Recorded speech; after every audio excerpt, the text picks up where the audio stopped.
Welcome to the Nick Blevins Family Ministry Podcast. Our goal is to help you maximize your church's potential. You'll hear from top leaders in children's, student, and family ministry about the principles and practices they use. Now here's your host, Nick Blevins. Hey everybody, welcome to episode 69 of the podcast. In today's episode, I talk with Clay Scroggins, lead pastor of North Point Community Church, and we talk all about Clay's new book, How to Lead When You're Not in Charge. You probably have heard of this already. I feel like they've done a great job promoting his new book. Like our staff did, you may have participated in the webinar, the training that they had a little while back, which was great. We love that. So Clay and I talk about his book as it relates to family ministry. So if you lead in children's ministry, student ministry, maybe you're a next-gen pastor like most of us that listen to the podcast, we talk about it from that angle because Clay was a student pastor. And now as a lead pastor of North Point's campus in Alpharetta, he knows what it's like to be on both sides, to feel like you don't have the authority you need to lead, and in reality, that's a myth. So we talk about that. I love the book. I say it in there, but one of my favorite things is how practical it is for us. We can just follow the steps in there and use our influence in a better way. But before we jump into the interview, just want to let you know that the mastermind groups are over 2/3 the way full. So we're about 70% or so full. And there are just a couple spots left in the volunteer playbook. If you have no idea what I'm talking about, there are some groups launching this fall. If you're listening to this live or a few weeks after it comes out, some groups that are launching this fall of 2017 for us to learn together, to grow together. Mastermind groups are a great format where we'll do video calls each month, learn from each other, talk about topics that relate to all of us. You'll be in a group with other leaders who serve in a similar role and context that you do. And so those are filling up fast. The deadline is September 15th, but if the group fills up, then that's it. And that may happen before September 15th. Some of the groups are over 2/3 full. Some are a little under. So be sure to apply now if you're interested. And like I said, there's just a couple spots left in that pilot volunteer playbook group where we're going to work together to recruit more volunteers. So just want to let you know about that. That's all I have for now. So let's go ahead and jump into my interview with Clay about his new book. Today I'm joined by Clay Scroggins. Welcome to the podcast, Clay. Thanks, Nick. So great to be here. I told you earlier, but I have heard your name, all good stuff. You're a family ministry expert, leading the way. You've heard lies. That's what you've heard. No, it's all good. Honestly, thanks for doing this. This is really cool.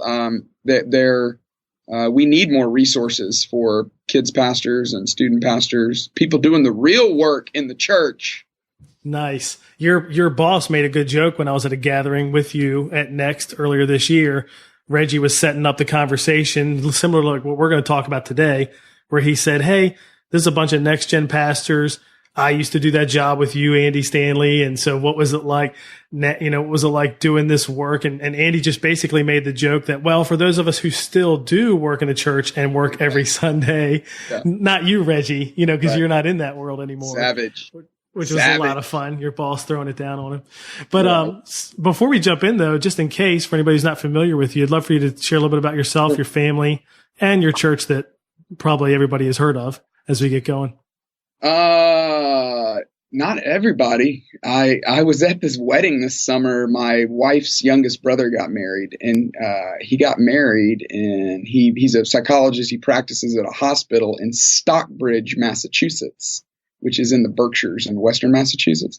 And the church that he goes to, super cool. It's called First Congregational Church of Stockbridge. And it's the church where Jonathan Edwards pastored in the mid 1700s before he went to Princeton to be president of Princeton. Yeah. So I walk into this church. I'm like, and I'm a big Jonathan Edwards fan. I took a couple classes on him in seminary, and I was like really geeking out over this. And we're at dinner later on, and I'm sitting with the pastor of that church, and he's like, so you're a pastor as well? I'm like, yeah. He's like, what church? I was like, it's in Atlanta, a guy named Andy Stanley. And he goes, no, I've never heard of Andy Stanley. And I was like, wow, like that's really good for me to know that there are people that have not heard of Andy Stanley. But, so I grew up in Tuscaloosa, Alabama, grew up Christian parents, wonderful people, got 2 sisters, great. I mean, really, honestly, terrific childhood. We had our own challenges, but for the most part, it was just a really great place to grow up, and met Jesus at a real early age, pretty serious faith at a real early age. Moved to Atlanta to go to Georgia Tech, studied engineering at Georgia Tech. While I was in school, I started going to North Point, and it's crazy looking back now because Georgia Tech is right in the middle of downtown Atlanta, and North Point is about 20 miles, 25 minutes outside of downtown Atlanta. And I would drive to North Point multiple times a week, driving out to the suburbs to go to church. And it just was not a thing because I was so in love with this kind of church and the way it was led and the way Andy preached and the way it was so intentional on small groups and trying to be so focused on reaching people who are not church people. And I just loved it and moved to Dallas, Texas after college to go to seminary, decided to do ministry, obviously. And while I was in college, I had been a volunteer in student ministry. And so I wanted to go get trained, get some seminary education, and come back and be a student pastor at North Point. And which is what happened while I was in Dallas. I met my wife. She was at Dallas Seminary in her first year, and I was in my last year. And we met, quickly got engaged. I asked her if she would move back to Georgia with me, and she said yes, which was honestly probably tougher question than her saying yes to marrying me. And that's not because being married is easy, but because she's a Texan and getting Texans out of Texas. Good gosh, that is tough. Yeah. So we moved to Atlanta in 2006, and I became the high school pastor at Brownsbridge Church, which is one of our campuses. It was brand new start, which was fun to get to see that from the ground up. Moved soon after that to North Point in Alpharetta to become the high school pastor there. I had all three of Andy's kids in our high school ministry while I was the high school pastor. So it's pressure. So cool. Yeah. Now I'm like, I don't feel any pressure now, like zero. I mean, because I was like, once I got through that, nothing is harder than having all of the pastor's kids in your student ministry, Yep. And it went, fortunately, it went pretty well. They're great kids, a great family, and they did pretty well. So anyway, became a campus pastor when I was 30 years old, back at the campus that I had helped start, Brownsbridge, and then moved to North Point 2.5 years ago. We have 6 Atlanta area churches. And a lot of people say, oh, well, North Point, that's the mothership. We really don't use that language. And it's not even really the broadcast campus now because our Atlanta area churches, for the most part, are fairly mature. They all have their own building except for one. And Andy can preach out of any one of those places. And he does. He rotates a lot. So I think in the last 12 months, he's probably been at North Point maybe 4 times. Wow. Out of the last 50 Sundays or so. So it's really, we really act as if we're just one of the campuses, but we happen to be the oldest, the original one, and the largest one as well. So that's my job. That's what I do. Oh, we got 4 kids, Nick. We got 8, 6, 4, 2. Those are their ages, not their names. And we've got a baby on the way in November. We're going to have our 5th child. And yes, we know it happens. So congratulations. And thanks. So 8, 6, 4, 2, and 0 coming along the math. I mean, this is like, there's a pattern here. There is a pattern. Yes. But here's what I would say. Having 2 kids, you did not get out of diapers. So you're going to be like in diapers for like a decade or close. No, just, we have like a 3-month window. Our youngest, that's a dad comment right there. It totally is. 1, yeah. 2, we got out, our youngest just got potty trained about 2 weeks ago. So he's currently out. So we'll have like 3 months for the first time in 8 years, 3 months of no diapers. And then we'll go right back to it. So right back to it. Yeah, that's right. Oh, well, you wrote the book, How to Lead When You're Not in Charge, just came out. Many people listening, probably like our church, were part of the online event, which was great, where you had yourself and others talking about this topic, which for the people listening, it's just a great topic. And I'd love to start just by asking why you wrote it. Like, what led you to write this book? Yeah. Well, honestly, I'm not just saying this because I'm on the Nick Blevins podcast, but I am super honored to have the opportunity to put your thoughts on paper and then to be published is just such a blessing, and it's an honor. And one of my biggest hesitations in writing this book was I kept looking at myself in the mirror going, who do you think you are to write a leadership book? I mean, Andy Stanley, maybe, the dude has started like not just one large church, but like 6 large churches. Like, well done. That guy probably should write a leadership book. But me, I mean, I can barely spell the word leadership. So I don't know that I have any authority to be talking about leadership. However, I think that's what honestly allowed me to write the book I never set out to do it. It really was, I kind of backed into it, and Andy, I had put together this talk. I had forced myself to sit down and say, what am I learning right now? And that phrase hit me honestly like a 2x4, that I'm trying to learn to lead, even though I'm not in charge. And then Andy asked me to speak at this all staff meeting that we have with all of our campuses. He I think he'd gotten sick the night before and was about to cancel it.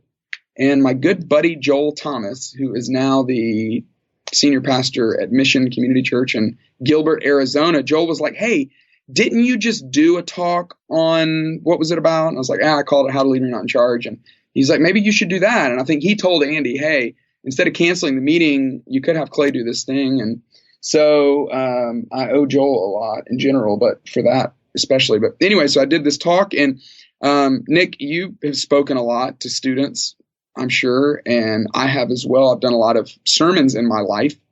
And I don't know that I have ever had a sermon where people said, hey, we want you to do that talk to this group of people, which is a little sobering and sad. But this talk, I think the title just resonates so well with people because 99% of leadership content is written to the person in charge. Meanwhile, all the other schmucks like me and you are trying to figure out, and everyone else probably listening to this podcast, we're all going, well, so what am I supposed to do? I mean, because I've always wanted to be a leader. In fact, that's the first line that I open up the book with is I knew ever since I was a kid, I've wanted to be a leader. And how do you do that when you don't have the authority to lead? And so that's really the premise of the book. And I feel like it has really resonated with people because I think it gives hope to every single one of us that is experiencing authority deprivation, that is experiencing, that awful feeling of, oh no, I either need to quit because it's impossible, or I need to go start my own organization and work for myself because I don't know how to lead unless I'm in the senior seat, unless I'm in the corner office. And it's just not true that you can lead from the seat that you're in. And so it more than anything, I hope it's I genuinely want it to be a book of hope for every single one of us who's not in charge, to say, hey, you don't have to wait. You don't have to sit back. You can lead right now, right where you are. But you've got to learn how to use influence and not authority. And you, obviously people listening would think, well, you work for Andy Stanley. So from the outside, he looks like maybe the best boss in the world. It's easy for you to lead because I've heard Andy say things like, we want people to work here until their ambition won't let them anymore. That's right. Who says that? Yeah, like that's a great thing. But how many, bosses or leaders are saying that? So, but you obviously still feel this tension working for Andy too. So what would you say to people who maybe they don't think they have the greatest boss in the world, or maybe they do, and they just realize that it never goes away. There's no matter who the boss is, it's still there. Nick, that same interview that you're referencing, I asked Andy a bunch of questions about this topic, and I don't know if you caught this, you probably did, but at the very beginning of the topic, at the thing, I say, hey, Andy, one of the most popular questions I get is, what is it like to work for Andy Stanley? And he like acts all surprised, kind of like Taylor Swift when she wins a Grammy. She's like, oh, what? Me? What? Again? Who? No way. He's like, what? People ask you that?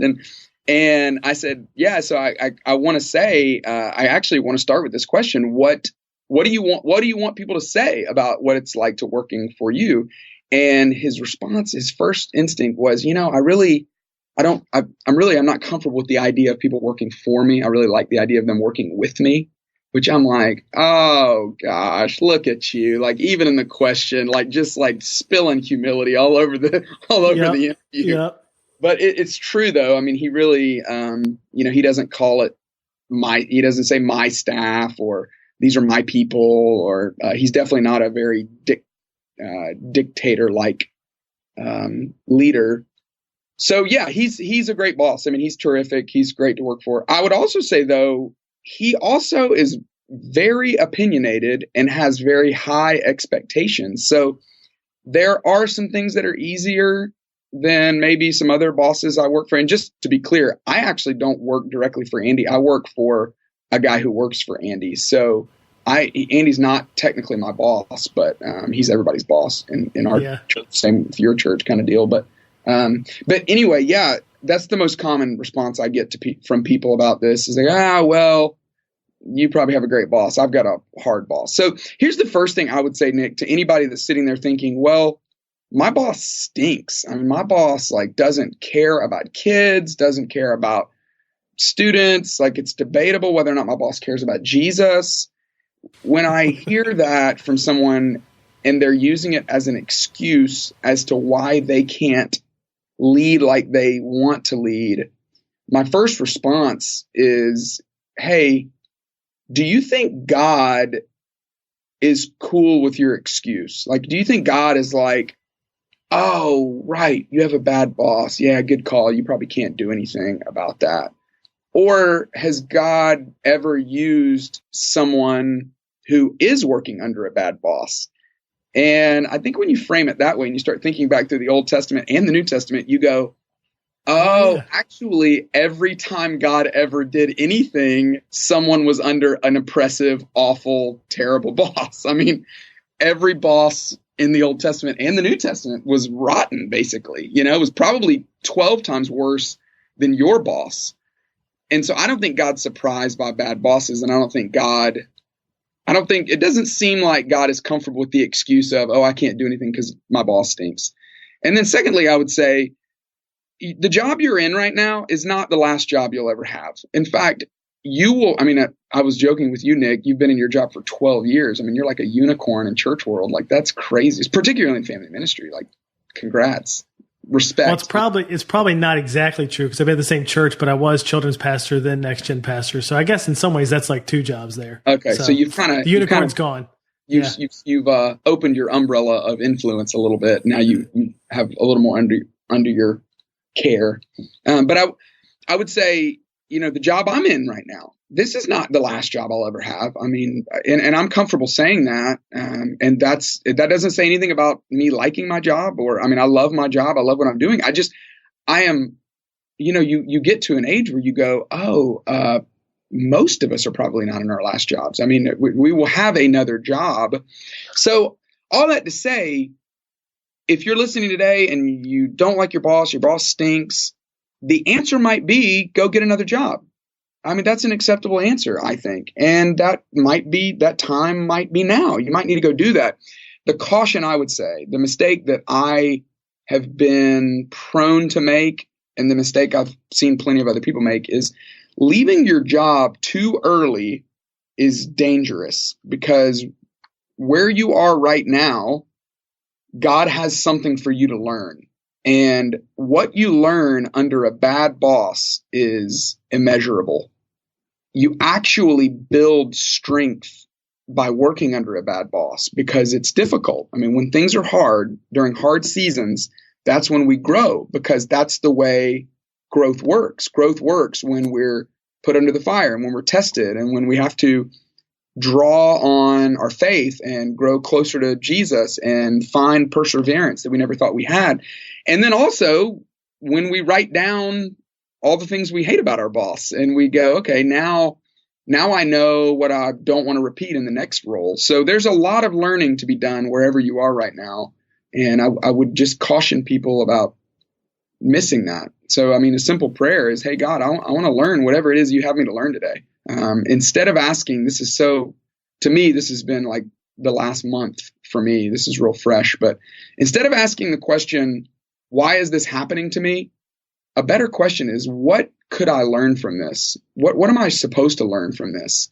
And if you'll ask that question, asking it alone reframes your situation, but it also it will help you see what it is that God might be trying to do in your character or in your skill level or your ability to connect with someone that you don't like, or maybe God's trying to foster something inside of you to love someone that is hard to work for.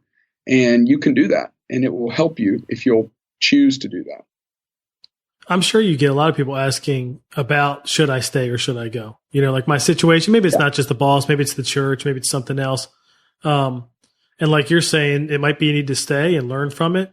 I wonder, and maybe I'm biased, but I growing up in the church, being around the church, I feel like a lot of times in church world, on one hand, people that stay for a long time are rare. But on the other hand, there are a lot of people who they grew up there and they came on staff and it's like their church. Yeah. But years ago, effectiveness went out the door. You know, it's just been a church for themselves for a long time. And sometimes I think there are a lot of people who probably should go. They've actually maybe stayed too long. That's a great call. Do you see that as well? And how do people decide? Like, is it time to go? You know, should I stick this out to learn? What do you think there? And are you thinking that? I mean, in my mind, I naturally think about people that, I grew up in kind of a mid-sized, smaller town, and there were people from our high school that they just never left, you know, and they never saw that there was a bigger world. Are you speaking some to people like that just, they don't even know that there's another way to do church, or that their church is not effective because they've never seen a church that's doing it differently?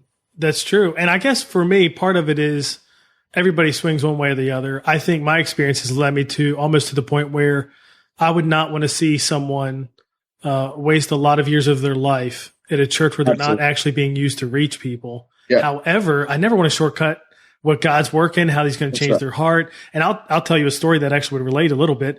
The last time I attended a Drive conference, which sadly was a while ago now, it was 2010, I think. Actually, this might have been the 2008 one. I was sitting next to someone who was just amazed by everything and the teaching that I don't even remember what Andy taught about in the one session, but I could tell her mind was open to like, this is how it could be. Like we could actually do a church that reaches people that have never been to church, and here's things we could do. And I remember sitting there thinking I was awoken to that same thing about 5 years prior. And I thought, that's really cool for you. And I hope you do something about it. Right. I hope you don't stay stuck. But that's almost like not okay to say, because it's almost like saying you should leave your church. And that feels weird. You know, almost like you should you're divorce. Disloyal or something. Yes, exactly. So how do you help people decide? I'm sure you've been asked that before. Yeah, a bunch. And I feel like, you know, obviously kids ministry and student ministry, they are breeding grounds for senior pastors and associate. I mean, most senior pastors were student pastors or kids pastors before. So, and that gets a bad rap too, because, you know, we want to be like all in. I mean, my favorite answer are Darren Youngstrom, the high school pastor at North Point. If you were to ask him, say, Darren, I think he just turned 40. And I'm like, you know, hey, Darren, what are you going to do next? You know, like after this, like what's next for you? And if he were here, he would say, I'm going to retire. That's what I'm going to do next. I mean, I'm in this for the long haul, which that's a badge of honor for a lot of people. And I love Darren when he says it. I mean, I love that he says that.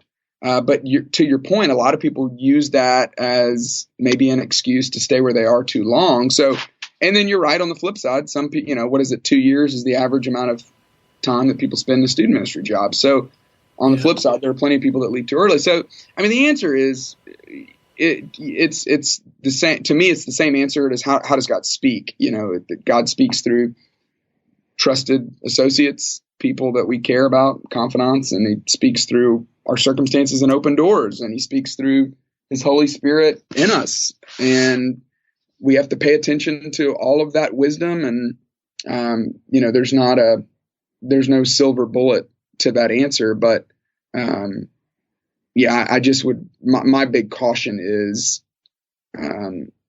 don't stay somewhere where you're completely ineffective, to your point, and grow yourself and expose yourself, let yourself see new experiences and new places.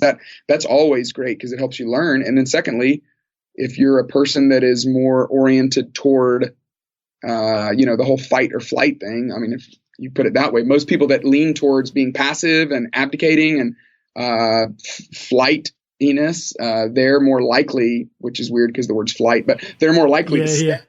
And then the person that's more aggressive, more extroverts their emotions, strong-willed, everything's a fight, they're probably more likely to leave quickly and, I got to go do my own thing, or this place stinks. I'm going to go find somewhere that is going to let me lead. So a lot of it depends on which way you lean, and finding that balance of, okay, I have given it all that I've given it, and I've learned everything I've learned, and there's a new opportunity, and I'm comfortable being able to tell people that I'm moving on. So, and I've changed jobs. I mean, that's the other thing too. And so have you, it sounds like. So, that I hate it, honestly. The last job change I made when I went from a smaller campus to this larger campus, I had been there for 4 years, and I hated telling people I was leaving, because I was like, oh my gosh, we've loved it and we've had a great time, but we have this other opportunity. And everybody was like, oh, we get it. It's a bigger church. Mm-hmm. And, it made me, I had to really wrestle with that, because I'm like, yeah, that's it. It's a bigger church like that. I mean, that's not the only reason, but it is. And that is certainly part of it. It's a bigger opportunity. It's more responsibility. It's more opportunity. And that just made me feel awful, but it was the truth. And I had to get over that and still be able to face people. So, I mean, we're on a rabbit trail now, but the answer I would give people was, when they would say, hey, how's it going? I would say, well, it's going great, and we love where we're at, and we love what God's doing, and we're grateful for where we are, but we really miss the people from where we came from. And that's the truth. I mean, every job I've been in, the people have been great. And when you leave, you miss the people. I mean, and you should miss the people. If you love the people, you should miss the people. So that's just how my own journey has dealt with that quandary of when do you leave or should you stay. So, but that's $1 million question for a lot of people today. Yeah. And I love that you're open and honest about your desire to go from Brownsbridge to North Point. It's bigger. There's more responsibility. And I think what you're saying is that kind of ambition is okay. It's okay to want to be challenged more. It's okay to want to grow more. It's okay to want to have more influence, right? It's only bad if it ends up being all selfish and use it for the wrong reasons and all of that. Yes. And the toughest chapter in this book I really haven't talked, had a lot of conversations about this book, but I haven't spent a lot of time talking about this chapter, but it was the hardest, most grueling chapter because I couldn't figure it out. But the big idea of the chapter, I was having some conversations with some people about exactly what we're talking about that ambition.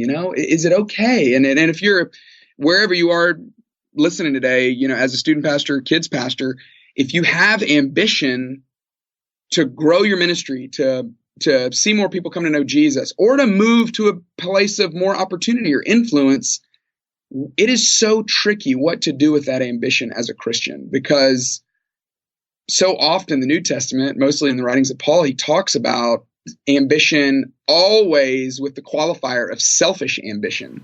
And we think most ambition is selfish ambition. And then when I looked at, one day I was looking at the Hebrew word on the creation mandate, where I think it's Genesis 1:28, where God says, go and fill the earth. Everybody's like, oh, that's awesome. That's the fun part. And subdue it. And I was looking at that verb, subdue, and I took 4 semesters of Hebrew, but I'm no Hebrew scholar. But I could read it enough to know that it was K, B, and then the letter that spells SH. So it was K, B, SH, and you fill in the vowels, and it looks like kibosh. And I was like, kibosh, go and kibosh the earth. And I'm like, that's weird, because, we hear that word kibosh, and we're like, that's that phrase that people say, like, hey, go snuff that out. Go make that stop. Go cut it off. Don't let that go any further. Put the kibosh on that is the common. I originally thought it was Yiddish, but it's not actually Yiddish. And we don't actually know where the word, that term we have now of go put the kibosh on that, we don't know where it came from, but there are loose connections with the word go subdue it. And I started thinking through that process and going, whoa, what does that mean? That desire to go and create order and bring life to something and go make space for something so that it can grow and become all that God intended it to be. That is what, to me, that's what it means to go and subdue the earth. And every single person on planet Earth has that inside of them, that desire to want to create something great for kids and create something great for students, and to want to organize something to the point where it's in the perfect position to be able to grow and see life come and see more happen. And to me, that's ambition. That's what that ambition is inside of me. That's the holy ambition that's in me, is the desire for more, to see more, to grow more, to make space for things so that they can grow more. And I just wonder somehow if the sin of life has co-opted the kibosh that God put in us and has somehow turned it into that evil word of go put the kibosh on that, which, is really the way that's it. The reason why it was so helpful for me is because that's the lie. That's the lie of leadership. The lie of leadership is that I've got to be in charge in order to lead. I've got to be in a position to be able to put the kibosh on something. And if I'm not there yet, I'm just sitting back and I'm waiting till someone says, here, you get the keys. Now you can make all the decisions and you can put the kibosh and you can squash whatever you think you need to squash. That's not great leadership. Great leadership is influence. Great leadership is putting things in a position to where they can grow and giving them space to be able to flourish. And I really believe that you can do that you can exercise that holy kibosh that God has put in you today. And you can do it without authority. If you can do it with authority, you can do it without authority. And that's the hope of the book. Yeah, and you're probably, quite frankly, a better leader if you can do it without the authority than with. So then if you get the authority later, it makes you even more influential. Yeah. And Nick, I know we're not digging into this much, which is fine just in the context of this short conversation we're having. But, you look at any great leader that's led a movement, and I talk about this a lot in the first chapter of the book, but none of them have titles. I mean, Martin Luther King Jr., nobody came to him and knighted him and said, hey, Dr. King, you're going to be the leader of the civil rights movement. Nobody did that. No one told Nelson Mandela, you are going to lead the apartheid movement in South Africa. No one said to Mahatma Gandhi, you're going to free India. I mean, they celebrate his birthday as a national holiday now, and he was just a guy who decided that he was going to leverage influence. And I think that's why we celebrate those men as great leaders. Because they used influence and not authority. I mean, when you're the president of the United States, it's like, well, you're supposed to be a leader. You got a lot of authority. Yeah, it's much harder to lead without authority than it is with authority. But it totally can be done. And you now have this kind of unique experience for people listening. I think it'd be great for them to hear from you. Just briefly, you led as a student pastor, so you know what it's like to be there. And now you lead student pastors, and so you know what it's like to have that authority. So you don't have the ultimate authority maybe, but you have much of the authority. So what would you say to those who are listening who probably just need to realize a little bit what it's like to be on the other side? That Sure. Even you don't have all the authority, and you have a bigger plate and more things you have to think about. Like, what would you say to children's pastors, student pastors, next-gen pastors who are thinking, man, if I were in that role, if only totally different. Yeah, be totally different. I love that question, Nick, because first of all, it shows a lot of empathy on your part. So thank you. Yes, that was huge for me. And here's probably the biggest thing I learned when I made that move from student pastor to campus pastor was, oh no, this job is harder. Yeah. And you never thought that. You probably no, because I always thought it was easier. I'm like, dude, you got all the authority. That's going to be easier. No, it is actually harder. And then one day it hit me as I was like wallowing in my self-pity about, oh, if only I knew how much harder it was. And this is actually harder. And no one told me. And this is hard. And I don't know that I can do it. All that stuff. The thought hit me, oh no, if this job was harder than that student pastor job, then maybe my boss's job is harder than my job. Yeah. Because even in the role I'm in now, my boss manages all 6 of our campus pastors. And I look at his job and I'm like, what are you even doing? I mean, I'm doing hard work. Like pastoring a church. I'm trying to figure out how to lead when I'm not in charge. You're in charge. Like, that's got to be way easier. And it hit me, you know what? I think the further up you move on the org chart, the harder the job is. And when I asked Andy about this, his answer obviously was brilliant. But he said, you know, the hardest thing about being in charge is that now everyone's your boss. He says, I feel like I work for the people that work for our organization because I'm accountable to them.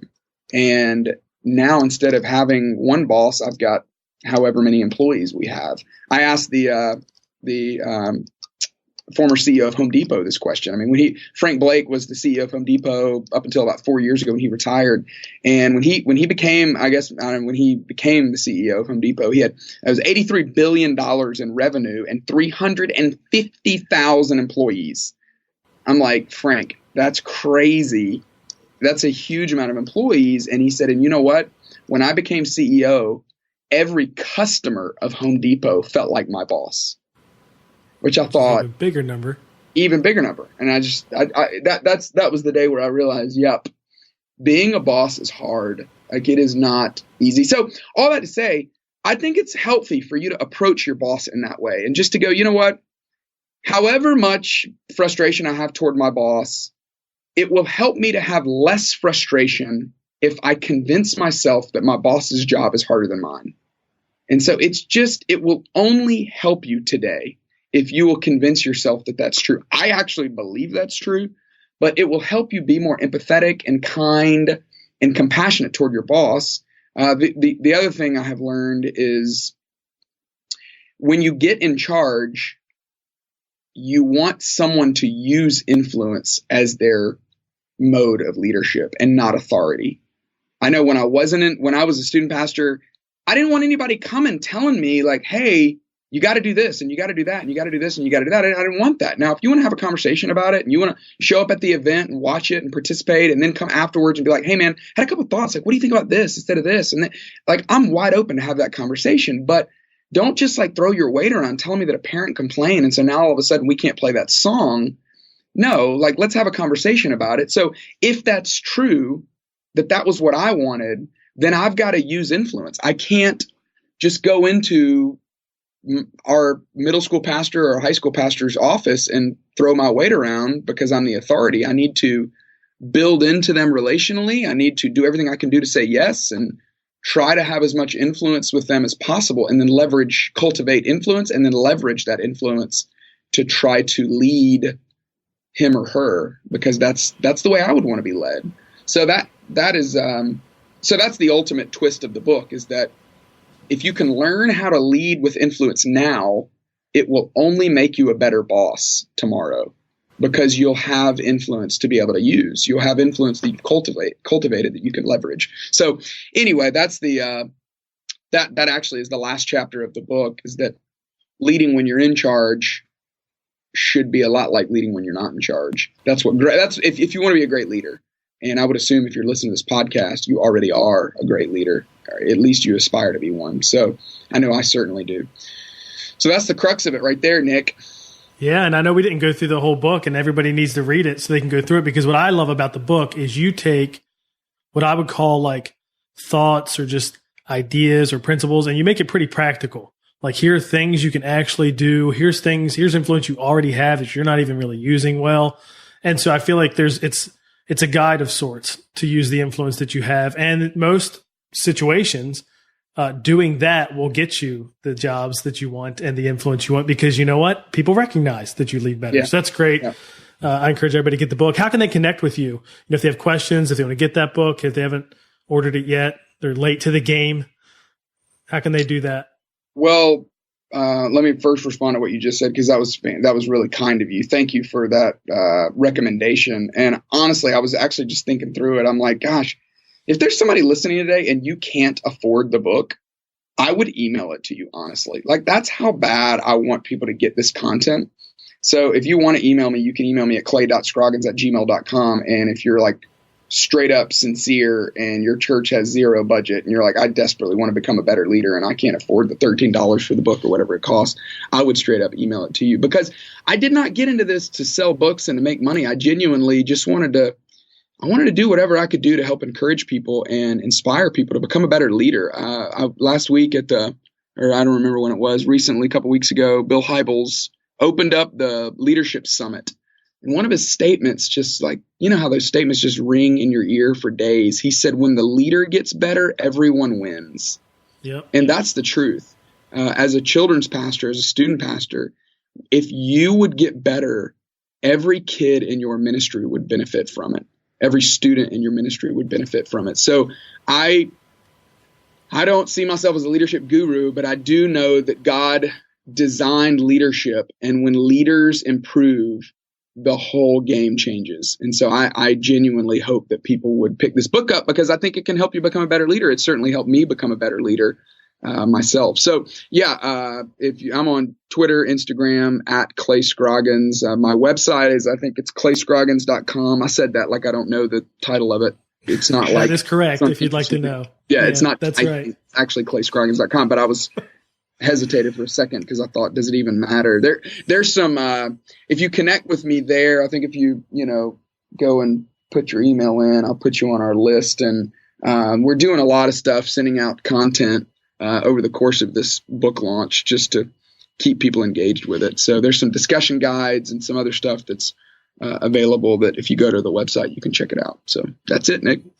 Thanks. It's great. I'm glad you wrote the book. I think you're right. It definitely hit a nerve. Pretty much everybody, is asking that question. And I thought the book was a great way to unpack it. A lot of times you get a lot of encouragement or inspiration or some high level principles, but I think my favorite part is just how it's practical. Like you can go do these things and then use your influence better. And so congratulations. Great book. Thanks for coming on the podcast and sharing with us. Really appreciate it. Nick, thanks for doing this. Thanks for having me. Well, all of us are not in charge, right? I mean, even pastors. I don't know a single pastor who isn't held accountable by a board or elders or something. But most of us listening, we lead in family ministry in some way. And we run into this all the time, don't we? You would do it different if you were in charge. And sometimes you feel like, I just can't lead the way I want to lead because I'm not in charge. That's not my decision to make. And it's a challenge. I understand that. But I love how Clay wrote this book and addresses it in a practical way with steps that you can take and things that we can do now with the influence we do have. So the action items are easy, right? Read the book, number one. That's simple. And then make a list of your spheres of influence and then list maybe 3 steps that you can take to grow that influence over the next month. Not a year, not next year. What can you do this month to grow your influence where you already have some influence? How can you expand that and grow that more? You can get all the show notes at nickblevins.com/episode 69. There's some great resources on Clay's site related to this, including like a little assessment where you can figure out your influence score and great stuff like that. So I'd encourage you to check out the show notes, check out those resources. In the next episode, I interview my friend Cindy Fiala, and Cindy and I talk about 2 important topics. How to have hard conversations. What about conflict that comes up? How do you navigate that? And then we also dig into a little bit of how Cindy has partnered with parents by creating tribes for them, by getting them in groups together and helping them connect with one another. And so you'll love hearing how they did that at her previous church. Plus we get a little update on where she is now, that transition. If you've been in a transition lately, you'll love to hear her perspective on that. So you don't want to miss that. Be sure to subscribe so you never miss an episode. If you're interested in signing up for a mastermind group or that volunteer playbook group, go ahead and do that now. You don't want to wait in case they fill up. But the deadline is next week. So it's a week from this Friday if you're listening to this when it came out. So we'd love to have you in one of the groups. Let me know if you have any questions. Otherwise, I'll catch you in the next episode. Thanks. Thanks for listening to the Nick Blevins Family Ministry Podcast. We hope this helps you maximize your church's potential. We would love to hear stories of how you apply what you've learned. You can do that by leaving a comment on iTunes or in the show notes at nickblevins.com.